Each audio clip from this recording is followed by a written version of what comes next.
Hi నమస్తే welcome to Mara media. నేను మీ కేవీఆర్. మహాభారతంలో ఒక సీన్ ఉంటుంది అనమాట. ఒక జోలి శ్రీకృష్ణుడు అర్జునుడికి చెప్తాడు, నువ్వు ఏదైతే ఇస్తావో అదే నీకు తిరిగి వస్తుంది బద్దం అని చెప్పి మన అత్తారింటికి దారేదిలో పవన్ కళ్యాణ్ కూడా ఒక డైలాగ్ పలికిస్తారు కదా. ఇప్పుడు ఇదే ఆయనకు ఎదురవుతా ఉందన్నమాట. ఈరోజు ఆంధ్రప్రదేశ్లో ఎంతమంది మహిళల మాన ప్రాణాలు అత్యంత నీచంగా, అత్యంత జుగుప్సాకరంగా, ఎంత కిరాతకంగా క్షణాల వ్యవధిలో తీసేస్తా ఉన్నారో చూస్తున్నారు కదా. ఏ ఒక్క కేసు మీద కూడా పవన్ కళ్యాణ్ స్పందించిన పాపాన పోలే. కానీ గతంలో వైఎస్ జగన్మోహన్ రెడ్డి అధికారంలో ఉన్నప్పుడు మాత్రం రాష్ట్రంలో వాలంటీర్ వ్యవస్థను అడ్డం పెట్టుకొని ఇక పత్యాపారం చేస్తూ ఉన్నారు. వాలంటీర్లు ఈ డాటా మొత్తం సేకరించి 33,000 మంది మహిళలను మాయం చేశారు. సెంట్రల్ ఇంటెలిజెన్స్ నుంచి నాకు ఖచ్చితమైన సమాచారం ఉందని చెప్పిండు కదా.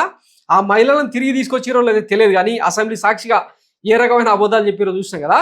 ఇప్పుడు పవన్ కళ్యాణ్ టార్గెట్ చేస్తూ పవన్ కళ్యాణ్ ప్రాతినిధ్యం వహిస్తున్న డిప్యూటీ సీఎం హోదాలో ఉన్న ఈ ప్రభుత్వంలో ఒక చిన్నారి 20 రోజుల క్రితం మిస్ అయితే తమ బిడ్డ ఏది అని చెప్పి మొన్న యోగాంధ్ర సందర్భంగా ఆయన కాన్వాయ్కి ఎదురుపడి, పవన్ కళ్యాణ్ కారుకు ఎదురుపడి నిరసన ప్లకార్డులు వ్యక్తం చేస్తే ఆయన కనీసం చూడని కూడా చూడలేదంట. ఈరోజు మొత్తం ఆ జనమంతా రోడ్డు మీదకి వచ్చి పవన్ కళ్యాణ్ టార్గెట్గా నిరసనలు చేస్తూ ఉన్నారు.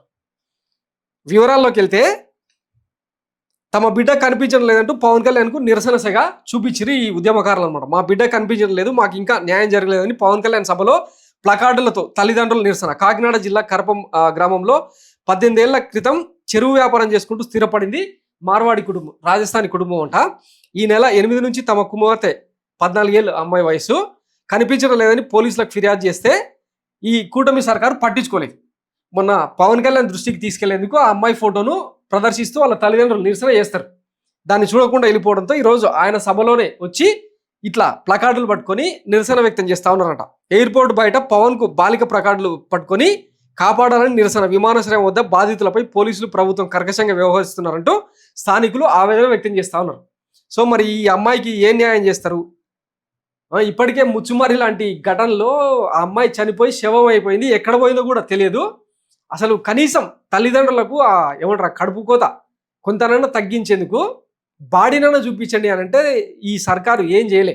మొన్న అనంతపురంలో 14 ఏళ్ల బాలికను వరుస క్రమంలో ఇక ఎంతమంది రేప్ చేసిరో 16-17 మంది నిందితులంట. అందులో కీలకమైన ఒకడు క్రితేశో సతీషో ఏదో పేరు, వాడు ఇప్పటికీ దొరకలేదు. వాడిని పట్టుకునే ప్రయత్నంలో భాగంగా వదిలేసిందని చెప్పి ఒక ఆరోపణ వెలుగులోకి వచ్చింది. ఇట్లా కూటమి సర్కారులో మహిళలకు, చిన్నారులకు ఈ ప్రభుత్వం ఇస్తున్న ప్రాధాన్యత. ఇంకా వీళ్ళు పాలకులు, వీళ్ళు మహిళలకు న్యాయం చేస్తారు. దిశ యాప్ను, దిశ పేపర్లను, దిశ జీవోను అదేదో ఘనకార్యం మాదిరిగా హోంమంత్రి వంగలపూడి అంతా నారలోకి చింపేసి మేము కొత్త చట్టం తీసుకొస్తాం, మహిళల మీదకి, చిన్నారుల మీదకి కన్నెత్తి చూడాలంటే ఇక్కడ కాదు, ఇక్కడ భయం పుట్టాలని చెప్పి మాట్లాడిన డైలాగును బలంగా, చాలా బలంగా చట్టాలను తీసుకొస్తామని చెప్పిన మోతేవార్లు మరి ఇప్పుడు ఈ పాపకు ఏం న్యాయం చేస్తారు? వారం రోజులు అయిందట తప్పిపోయి.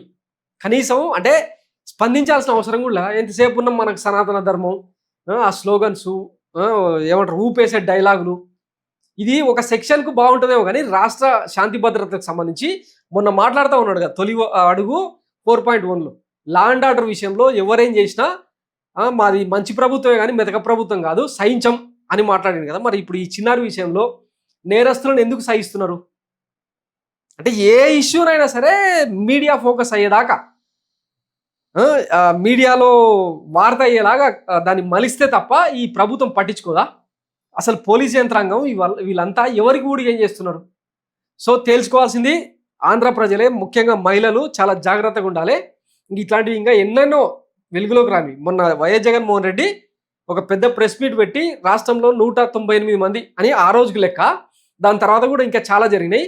ఇంచుమించు 300 మంది చిన్నారులు, మహిళలు, ఆడబిడ్డలు ఇట్లా అత్యాచారాలకు, మానభంగాలకు గురై చనిపోయారు. రాష్ట్రంలో పెరిగిన గంజాయి, మద్యం, వీటి మత్తులో నేరస్తులు విచ్చలవిడిగా పేటరైపోతా ఉన్నారు. ఈ కూటమి సర్కారేమో ఎంతసేపు వైఎస్ జగన్మోహన్ రెడ్డిని ఎట్లా అనగదొక్కాలి, ఆయనను ఎట్లా సీజ్ చేయాలి, సీజ్ ద కార్ అనేదాకా వచ్చిందనమాట ప్రభుత్వం. అంతే తప్ప లా అండ్ ఆర్డర్ మాత్రం ఎట్లా సెటరేట్ చేయాలనేది మాత్రం వీళ్ళకు తెలియట్లేదు. ఈరోజు సీతారామాంజనేయులు హార్ట్ స్ట్రోక్ ఏదో వస్తే బైపాస్ సర్జరీ చేయించుకుంటున్నంట. పాపం ఐపీఎస్ వర్గాల్లో ఆయన అనారోగ్య పరిస్థితులు ఇప్పుడు తీవ్ర చర్చకు దారితీస్తూ ఉన్నాయి.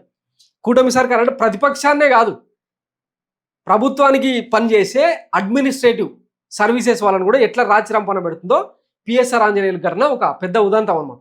ఈ నేపథ్యంలో మొత్తం కార్యనిర్వహణ శాఖలోనే పెద్ద ఎత్తున ఆందోళన వ్యక్తమవుతా ఉందంట. మరి ఈ నేపథ్యంలో ఈ ల్యాండ్ ఆర్డర్ ఎవరు పట్టించుకోవట్లేదా? ఈ కూటమి సర్కార్ వీటి మీద ఏమైనా శ్వేతపత్రం విడుదల చేస్తుందా?